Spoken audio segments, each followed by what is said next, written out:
জুলাই সনদ বাস্তবায়নে রাজনৈতিক দলগুলোর সমঝোতা না হলে নির্বাচন পিছিয়ে যাওয়ার আশঙ্কা করছেন রাজনৈতিক বিশ্লেষকেরা। পাশাপাশি ফ্যাসিবাদী শক্তি আবার মাথাচাড়া দিতে পারে বলে মনে করছেন তারা। তবে সরকার সব দল নিয়ে আবার আলোচনায় বসলে সংকট সমাধান সম্ভব বলেও মত তাদের। জুলাই ছাত্র জনতার রক্তাক্ত প্রতিরোধে আওয়ামী সরকারের পতনের পর সংবিধান সংস্কারে প্রস্তুত হয়েছে জুলাই সনদ। প্রধান উপদেষ্টা এবং জাতীয় ঐকমত্য কমিশনের সবচেয়ে বেশি আলোচনা হয় পিআর পদ্ধতিতে উচ্চকক্ষ গঠন নিয়ে। এ নিয়ে বিএনপির অবস্থান পরিবর্তন না হওয়ায় নিম্নকক্ষে পিআরের দাবিতে রাজপথে নামে জামায়াত ও ইসলামী আন্দোলন সহ ৮টি রাজনৈতিক দল। এই অবস্থায় দলগুলোকে এক সপ্তাহ সময় বেঁধে দেয় অন্তর্বর্তী সরকার। এরপরও হয়নি ঐকমত্য। বিশ্লেষকরা বলছেন, চলমান রাজনৈতিক সংকটের সুরাহা না হলে নির্বাচন ঝুলে যেতে পারে বলে আশঙ্কা বিশ্লেষকদের। কোনো ধরনের সমাধান না পৌঁছে তাহলে যেটা হবে সেটা হচ্ছে নির্বাচন আস্তে আস্তে অনিশ্চয়তার দিকে চলে যেতে পারে। সকলে চাচ্ছে ইলেকশন হোক, এবং যার ফলশ্রুতিতে এখনো সময় আছে। সরকার সবাইকে নিয়ে বসলে আমি মনে করি যে একটা সমাধান হওয়ার যথেষ্ট সম্ভাবনা আছে। এছাড়াও জুলাই আন্দোলনের সব অর্জন বৃথা যাওয়ার পাশাপাশি পরাজিত ফ্যাসিবাদী শক্তি সুযোগ নিতে পারে বলেও আশঙ্কা বিশ্লেষকদের। এই সংকটের যদি সমাধান না হয় তাহলে আমাদের যে জুলাই আন্দোলনের আকাঙ্ক্ষা সেটি একদিকে যেমন ব্যর্থ হবে, অন্যদিকে যে ফ্যাসিবাদ উৎখাত হয়েছে তারা এ ধরনের যদি সমস্যা তৈরি হয় তারাও যে সুযোগ নিতে পারে এবং সেক্ষেত্রে দেশে যে আবার অস্থিতিশীল পরিস্থিতি তৈরি হতে পারে সেটিও কিন্তু আমাদের রাজনৈতিক দলগুলোকে মাথায় রাখতে হবে। সংকট নিরসনে রাজনৈতিক দলগুলো দ্রুত সমঝোতায় না আসলে নিজেদের মতো সিদ্ধান্ত নেবে বলেও জানায় অন্তর্বর্তী সরকার। রেজওয়ানুল হক, ইন্ডিপেন্ডেন্ট নিউজ, ঢাকা।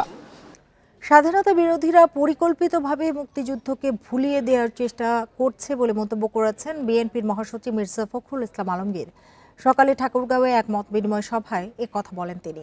৭১-এ গণহত্যায় সহযোগীদের সাথে কোনো আপোষ নয়, তারা আগামী নির্বাচন বানচালের চেষ্টায় লিপ্ত বলেও জানান তিনি। সকালে ঠাকুরগাঁয়ে মুক্তিযোদ্ধা ও মুক্তিযোদ্ধার সন্তানদের সাথে মতবিনিময় সভায় যোগ দেন বিএনপি মহাসচিব মির্জা ফখরুল ইসলাম আলমগীর। প্রধান অতিথির বক্তব্যে তিনি বলেন, মুক্তিযুদ্ধকে ভুলিয়ে দেওয়ার চেষ্টা করা হচ্ছে। যারা ৭১-এর হানাদারদের সাথে মিলিত হয়েছিল তাদের সাথে এদেশের মানুষ আপোষ করবে না। একটি মহল যারা ১৯৭১ সালে পাকিস্তান হানাদার বাহিনীর সঙ্গে যোগ সাজস করে এই দেশের মুক্তিযোদ্ধাদের হত্যা করেছিল, তার পরিবারদের হত্যা করেছিল, তাদের মেয়েদেরকে তুলে দিয়েছিল খান বাহিনীর হাতে, তাদের সঙ্গে এই দেশের মানুষ আপোষ করতে পারে নাকি ভাই?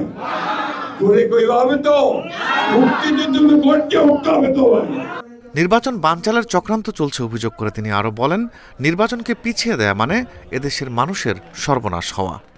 আজকে যে চক্রান্ত ষড়যন্ত্র চলছে নির্বাচনকে বানচাল করে দেওয়ার, নির্বাচনকে পিছিয়ে দেওয়ার, সেই নির্বাচনকে পিছিয়ে দেওয়া মানে আমাদের সর্বনাশ হওয়া, এই দেশের সর্বনাশ হওয়া।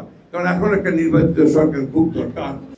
এদিকে গুলশানে চেয়ারপারসনের কার্যালয়ে ফটো অ্যালবাম প্রকাশনা অনুষ্ঠানে বিএনপির স্থায়ী কমিটির সদস্য ডক্টর মঈন খান বলেন, জুলাই আন্দোলন শুধু ৩৪ দিনের আন্দোলন ছিল না, এটা ছিল দীর্ঘ ১৭ বছরের গণতান্ত্রিক সংগ্রামের ফসল। আমরা কেন ৩৬শে জুলাই কেন করেছি, আমরা কেন ৫ই আগস্ট, এটা কিন্তু শুধু ৩৬শে জুলাই ছিল না, এটা ছিল দীর্ঘ ১৬-১৭ বছরের বাংলাদেশের লক্ষ লক্ষ মানুষের যে আত্মত্যাগ, তারই ফলশ্রুতিতে কিন্তু ৫ই আগস্ট এসেছিল। গণ অভ্যুত্থানের কৃতিত্ব শুধুই ছাত্রদের নয়, এমনটাও মন্তব্য করেন doctor Moin Khan. Rifat Alam, independent news, Dhaka. ৪টি আসনই থাকবে বাগেরহাটে। জনসংখ্যা ও ভোটার কমার জন্য একটি আসন কমিয়ে নির্বাচন কমিশনের গেজেট অবৈধ ঘোষণা করেছে হাইকোর্ট। এতে গাজীপুরে একটি আসন কমছে, সেখানে 5টি সংসদীয় আসন বহাল রাখার আদেশ দেওয়া হয়েছে। সোমবার বিকেলে বিচারপতি শশাঙ্ক শেখর সরকার ও বিচারপতি KM জাহিদ সারওয়ার কাজলের বেঞ্চ এ রায় দেয়।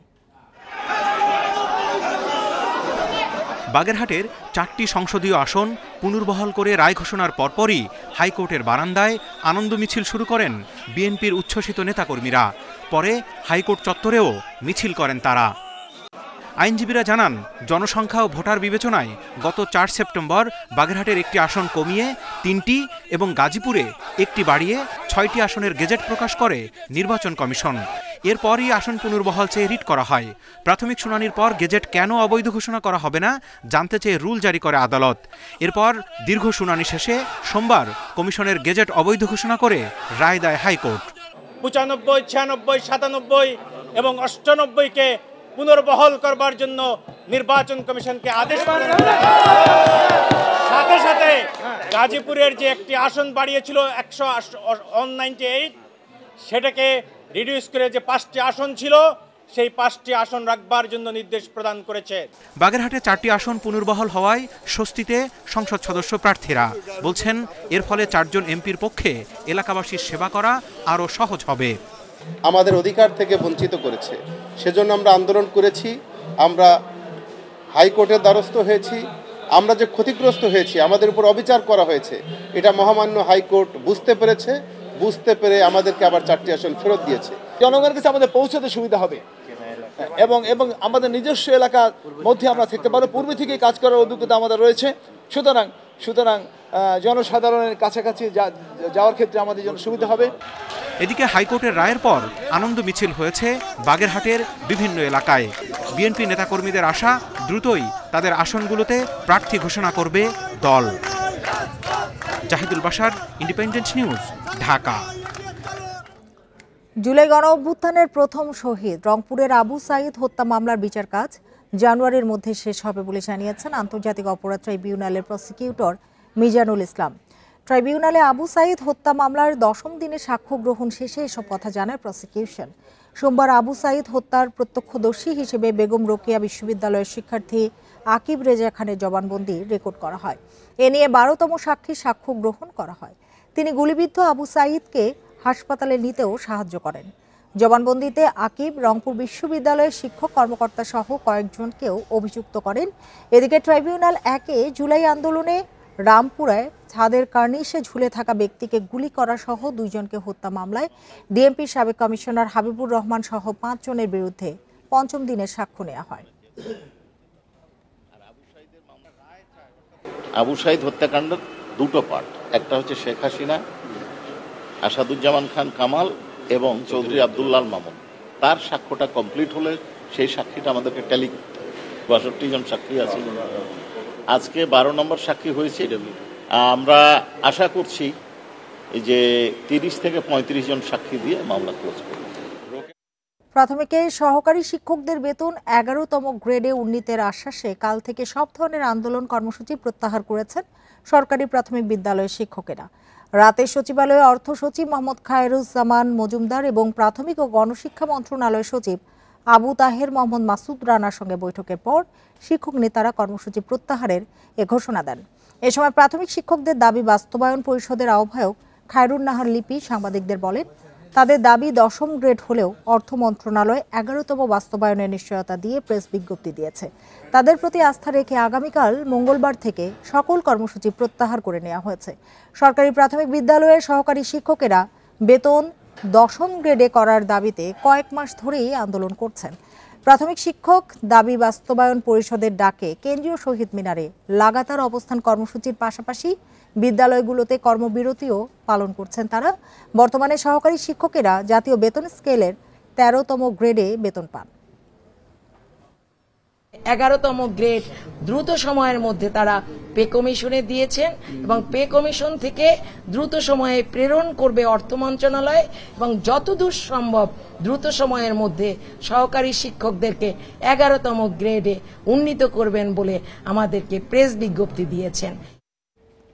আগামী 21 নভেম্বর থেকে স্কুলে শুরু হচ্ছে ভর্তির আবেদন, চলবে 5 ডিসেম্বর পর্যন্ত। অনলাইনের মাধ্যমে শিক্ষার্থীরা স্কুলগুলোতে ভর্তির আবেদন করতে পারবেন। এবারও ভর্তি ফি সর্বোচ্চ 8,000 টাকা নির্ধারণ করা হয়েছে।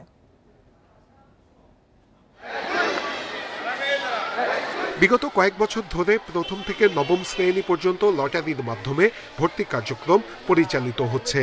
এ বছরও একই পদ্ধতিতে হবে।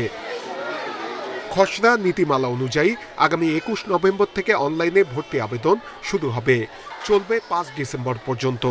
মাধ্যমিক ও উচ্চশিক্ষা অধিদপ্তর কেন্দ্রীয়ভাবে লটারি কার্যক্রম পরিচালনা করবে। 14 ডিসেম্বর লটারি হবে। আগের নীতিমালা অনুসারেই আমরা ভর্তি প্রক্রিয়া সম্পন্ন করব এবং লটারির মাধ্যমেই করব। আমরা আশা করছি ডিসেম্বর মাসের মধ্যেই লটারি প্রক্রিয়া সম্পন্ন করব। এবার রাজধানীর এমপিওভুক্ত শিক্ষা প্রতিষ্ঠানগুলোতে সর্বোচ্চ ভর্তি ফি নিতে পারবে 5,000 টাকা। আংশিক এমপিওভুক্ত ভর্তি ফি নিতে পারবে 8,000 টাকা।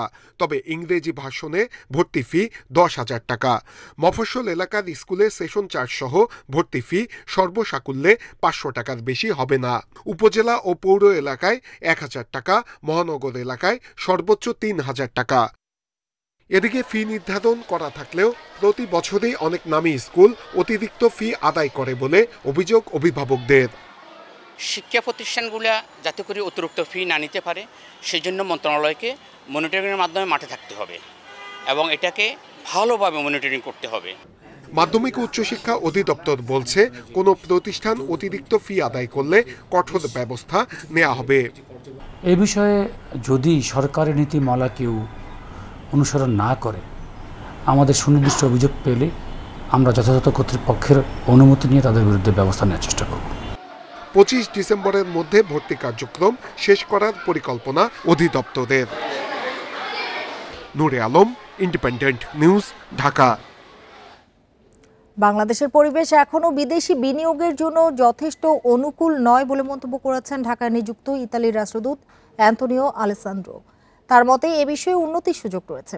অবৈধ অভিবাসন বাংলাদেশি পাসপোর্টের মান নিম্নগামী করার কারণ বলে মনে করেন তিনি। সকালে রাজধানীতে এক আলোচনা সভায় এসব কথা বলেন ইতালির রাষ্ট্রদূত। রাজধানীর বিস মিলনায়তনে বাংলাদেশ ও ইতালির মধ্যে সম্পর্ক জোরদার করা বিষয়ক আলোচনা সভা হয়। এতে অংশ নেন ঢাকায় নিযুক্ত ইতালির রাষ্ট্রদূত ও দ্বিপাক্ষিক সম্পর্ক নিয়ে কাজ করা বিভিন্ন পেশার মানুষ। শুরুতে বাংলাদেশ ইতালির সম্পর্কের বর্তমান চিত্র ও সম্ভাবনার উপর গবেষণাপত্র তুলে ধরা হয়। পরে সম্পর্ক জোরদার করতে নানা পরামর্শ দেন আলোচকেরা।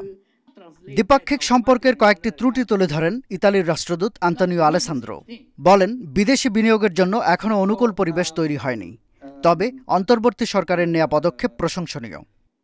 I think that the local environment, as you know, must be conducive to foreign investments. বিদেশি বিনিয়োগ আকর্ষণে সব প্রচেষ্টা যেন নির্বাচনের পরে অব্যাহত থাকে, এটাই আমার আশা। কারণ বিদেশি বিনিয়োগ হঠাৎ আসে না। স্থানীয় শাসন ব্যবস্থা, আইন, নিয়মকানুন এসব গুরুত্বপূর্ণ। এখনো উন্নতির যথেষ্ট সুযোগ রয়েছে। আন্তোনিও আলেসান্দ্রো আরও বলেন, বিশ্ব র্যাঙ্কিংয়ে বাংলাদেশের পাসপোর্টের মান অনেকটাই নিচে। এর জন্য অবৈধ অভিবাসন দায়ী বলে মনে করেন তিনি। This is an abuse of the system, of the asylum system. এটি মূলত নির্ভর করে আস্থার উপর। অনেক বাংলাদেশি অবৈধ পথে বাইরে যান এবং পরে আশ্রয় প্রার্থনা করেন। এটি পাসপোর্টের র্যাঙ্কিং এর জন্য ক্ষতিকর। Passport ranking depends on you, depends on Bangladesh. বাংলাদেশকে ইতালির গুরুত্বপূর্ণ অভিবাসন অংশীদার মন্তব্য করে অবৈধভাবে ইতালি যেতে নিরুৎসাহিত করেন রাষ্ট্রদূত। শাহাদাত স্বপন, ইন্ডিপেন্ডেন্ট নিউজ, ঢাকা। আয়ারল্যান্ডকে ছোট করে দেখার কিছু নেই। জয়ের জন্য ব্যাটারদের বড় ইনিংস খেলতে হবে। স্পোর্টিং উইকেটে ইতিবাচক থাকতে চান অধিনায়ক নাজমুল শান্ত। অন্যদিকে পিছিয়ে থাকলেও নিজেদের আন্ডারডগ ভাবতে নারাজ আয়ারল্যান্ড। বলছেন, অতীত অভিজ্ঞতা কাজে লাগাতে পারলে জেতা সম্ভব। সিলেটে সিরিজের প্রথম টেস্ট শুরু কাল সকাল 9:30টায়। মুশফিকের তৎপরতা, নেটে ঝালিয়ে নেয়া, পাশেই সাদমান শেষ মুহূর্তের প্রস্তুতিতে ব্যস্ত। দুজনকে দেখে বোঝা যায় দেশে টেস্ট ক্রিকেট ফিরছে। অভিমান রাগে অধিনায়কত্ব ছেড়ে দিয়েছিলেন শান্ত। বোর্ডের সাথে দীর্ঘ মিটিংয়ে আবারও ফিরেছেন। আশ্বাস পেয়েছেন আগের চেয়ে বেশি গুরুত্ব পাবেন। নতুন করে পুরনো দায়িত্ব শুরুর অপেক্ষাতে আছেন টাইগার অধিনায়ক। আমি যেটার কারণে কনভিন্স যে না, ক্রিকেট বোর্ড আমাকে ওই হেল্পটুকু করবেন যেটা আমার মাথার মধ্যে ছিল। ক্রিকেট বোর্ডের এক্স ক্রিকেটাররা যারা এখন আছেন তারা যখন একটা সাজেশন দেয় তখন অবশ্যই ভালো চিন্তা করে দেয়। সো ওটার উপরে বিশ্বাস রেখে আমি ফেরত এসেছি এবং আমার কাছে মনে হয়েছে যে সামনে ভালো কিছু হবে। শক্তি সামর্থ্য বিবেচনায় আয়ারল্যান্ডকে নিয়ে চিন্তার কারণ নেই, তবে শান্তর ভাবনাতে ব্যাটিং ইনিংস বড় করতে বলছেন স্পেশালিস্ট ব্যাটারদের। উইকেট বিবেচনায় দলে ব্যাটার বেশি রাখার আভাস দিয়েছেন অধিনায়ক। স্পোর্টিং উইকেটই আমি আশা করছি, বাট অলওয়েজ সবসময় সারপ্রাইজ হই ওই পার্টিকুলার ওই ডেতে কী বিহেভ করতেছে, ওয়েদার কন্ডিশন অনেক কিছু ম্যাটার করে। বাট অ্যাজ এ ক্যাপ্টেন হিসেবে আমি আশা করব যে উইকেটটা স্পোর্টিং হবে, ভালো উইকেটই হবে, ব্যাটসম্যানরা বড় রান করার একটা সুযোগ থাকবে। গরম থেকে বাঁচতে ম্যাচের আগের দিন অনুশীলন করেনি আয়ারল্যান্ড। তারকাদের বিপিএলে খেলার অভিজ্ঞতা আর 2023 সালে একমাত্র মুখোমুখিতে সেই হারের অভিজ্ঞতাও আত্মবিশ্বাস দিচ্ছে। নিজের দলকে একটুও পিছিয়ে রাখলেন না বালব্রিনি। আমার মনে হয় না কেউ আন্ডারডগ আছে, আমরাও ভালো করতে চাই। আগে ব্যাট করলে খুব মনোযোগী হতে হবে, যারা লম্বা সময় ভালো করবে তারাই জিতবে, আমরাও তাই চাই। স্পোর্টিং উইকেটে একাদশের ভাবনায় শুধু বোলার কম না বেশি, 3 পেসার নাকি 3 স্পিনার, সেটা ঠিক করা হবে ম্যাচের দিন সকালে উইকেট দেখে। ওয়ানডে টি-20তে টালমাটাল অবস্থা, ক্রিকেটাররা বিধ্বস্ত সমালোচনায়। অন্যদিকে নানা ইস্যুতে উত্তাল ক্রিকেট বোর্ড। এত কিছুর মাঝে সিলেটের এই চোখ জুড়ানো স্টেডিয়াম কি পারবে বাংলাদেশ ক্রিকেটে স্বস্তি ফেরাতে? শান্তরা কি পারবে জয় ছিনিয়ে আনতে? প্রতিপক্ষ আয়ারল্যান্ড বলেই আশাটা বেশি। Mazharul Islam, independent news, Sylhet. 25 বছরের টেস্ট ইতিহাসে ব্যর্থতা বেশি থাকার দায় নিলেন টাইগার অধিনায়ক নাজমুল হোসেন শান্ত। বলছেন এমন খারাপ অবস্থার জন্য নিজেরাই দায়ী। সিলেটের ব্যাটিং উইকেটে 2 স্পিনার নিয়ে খেলার সম্ভাবনা বেশি। ইতিহাস বলছে টস হয়ে দাঁড়াবে বড় প্রভাবক।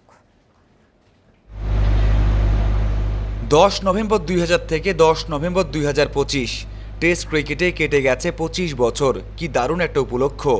উদযাপনের একদিন পর টেস্টেই বাংলাদেশ মাঠে নামছে আয়ারল্যান্ডের বিপক্ষে। 154 টেস্টে জয় মাত্র 23টা।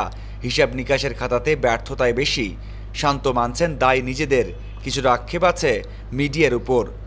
যে আমরা অত ভালোভাবে দলটাকে আগায় নিয়ে যেতে পারি, এটা আমাদের ফল্ট সবার আগে। বাট পাশাপাশি আমি বলবো যে এখানে আপনাদেরও একটু দায়িত্ব নিতে হবে যে সবসময় আপনারা হোয়াইট বল নিয়ে অনেক কথা বলেন। হোয়াইট বলে কেউ 50 করলে 100 করলে অনেক কথাবার্তা হয়, অনেক ভাইব উঠে যায়। বাট কেউ এখানে টেস্ট ক্রিকেটে কেউ যদি 3 উইকেট নেয় বা 100 করে বা 200 করে, ওটা নিয়ে খুব বেশি কথাবার্তা কিন্তু সোশ্যাল মিডিয়ায় হয় না। সিলেটের স্টেডিয়াম যত সুন্দর, উইকেট যতটা স্বস্তির, ততটাই অস্বস্তি এখানকার রেকর্ড। সাদা পোশাকের ক্রিকেটে 4 ম্যাচের 3টাতেই হার। জিম্বাবুয়ের কাছে 2 ও শ্রীলঙ্কার বিপক্ষে 1টা, তাও আবার বড় ব্যবধানে হার। পেস নাকি স্পিন উইকেটে খেলবে সেই দ্বিধাও রয়ে গেছে এখনও। তবে হেমিংকে নির্দেশ দেওয়া হয়েছে, কঠিন কোনো উইকেট নয়, স্পোর্টিং উইকেটের চ্যালেঞ্জ নিতে চায় পুরো দল। একাদশে 3 পেসারের সাথে 2 স্পিনার থাকার সম্ভাবনা বেশি। তবে হারার ভয় বেশি করলে মিরাজ তাইজুলের সাথে 2 পেসার থাকবেন, তখন দলে সুযোগ পাবেন জাকের। 1 ম্যাচ দিয়ে কাউকে বিচার করার সুযোগ নেই, তবে আশরাফুলের জন্য বড় দিন অপেক্ষা করছে। জাতীয় দলের সেই অভিষেক আবারও রোমাঞ্চিত করবে। ব্যাটিং কোচ হিসেবে আন্তর্জাতিক অভিষেক হবে টাইগারদের প্রথম সুপারস্টারের। লো স্কোরিং বোরিং ম্যাচ হওয়ার সম্ভাবনা কম।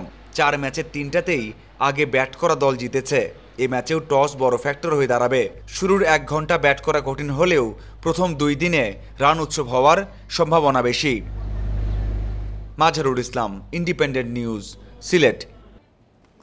এশিয়ান কাপ বাছাই ও প্রীতি ম্যাচ খেলতে ইংল্যান্ড থেকে ঢাকায় হামজা চৌধুরী। 18 নভেম্বর ভারতের বিপক্ষে মর্যাদার লড়াই বাংলাদেশের।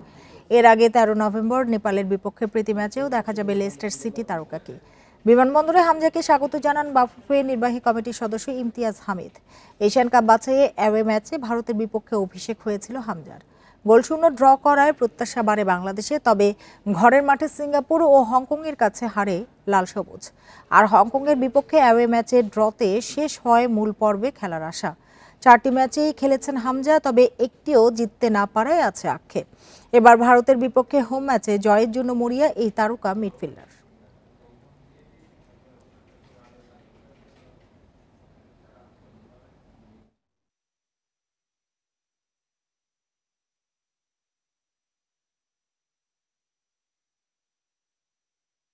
আমার খুব খুশি লাগতেছে যে আমি দেখা ফেরত আইছি। বড় গেম হইব ইন্ডিয়ার সঙ্গে ইনশাল্লাহ। আর অবভিয়াসলি আসার আগে ওয়ার্ম আপ গেম হইব নেপালের সঙ্গে। খালি মেসেজ সেন্ড করতে হয় সব পজিটিভ থাকবে। অবভিয়াসলি আমরা লাস্ট রেজাল্ট আমরা জিততাম ফার্স্ট দিনে, বাট আমরা খুব প্রোগ্রেস দেখাইছি সবরা। আর ইনশাল্লাহ ইন্ডিয়ার সঙ্গে আমরা জিতবো। প্রাথমিক স্কুলে সঙ্গীত ও শারীরিক শিক্ষা শিক্ষক নিয়োগের প্রজ্ঞাপন কেন অবৈধ ও বাতিল ঘোষণা করা হবে না তা জানতে রুল জারি করেছে হাইকোর্ট। সোমবার বিচারপতি ফাহমিদা কাদের এবং বিচারপতি মোহাম্মদ আসিফ হাসানের সমন্বিত বেঞ্চ এই রুল জারি করে। 28 আগস্ট প্রাথমিক ও গণশিক্ষা মন্ত্রণালয় প্রাইমারি স্কুলে সঙ্গীত ও শারীরিক শিক্ষা সহকারী শিক্ষক নিয়োগ দিতে একটি প্রজ্ঞাপন জারি করে।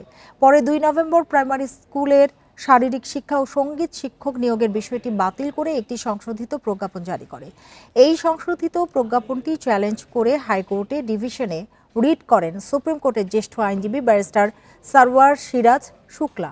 2 সপ্তাহের মধ্যে বিবাদীদের রুলের জবাব দেওয়ার নির্দেশনা দেওয়া হয়েছে। রিটে শিক্ষা সচিব, প্রাথমিক ও গণশিক্ষা সচিব এবং পাবলিক সার্ভিস কমিশনের চেয়ারম্যানকে বিবাদী করা হয়েছে।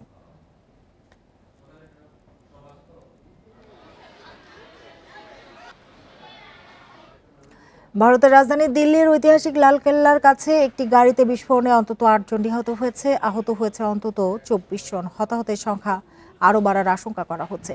সোমবার স্থানীয় সময় সন্ধ্যা 7টার দিকে লালকেল্লা মেট্রো স্টেশনের 1 নম্বর গেটের কাছে এই ঘটনা ঘটে। এর পরপরই দিল্লির পাশাপাশি মুম্বাই, জয়পুর, উত্তরপ্রদেশ ও উত্তরাখণ্ডে উচ্চ সতর্কতা জারি করা হয়েছে। ভয়াবহ এই বিস্ফোরণে 22টি যানবাহন ধ্বংস হয়ে গেছে। পাশের ভবনেই জানালার কাচ ভেঙে পড়ে। বিস্ফোরণের কারণ জানা না গেলেও তদন্ত শুরু করেছে পুলিশ। সিসিটিভি ফুটেজ সংগ্রহ করে চলছে বিশ্লেষণ। খবর পেয়ে ফায়ার সার্ভিস ও পুলিশ ঘটনাস্থলে পৌঁছে আগুন নিয়ন্ত্রণে আনে।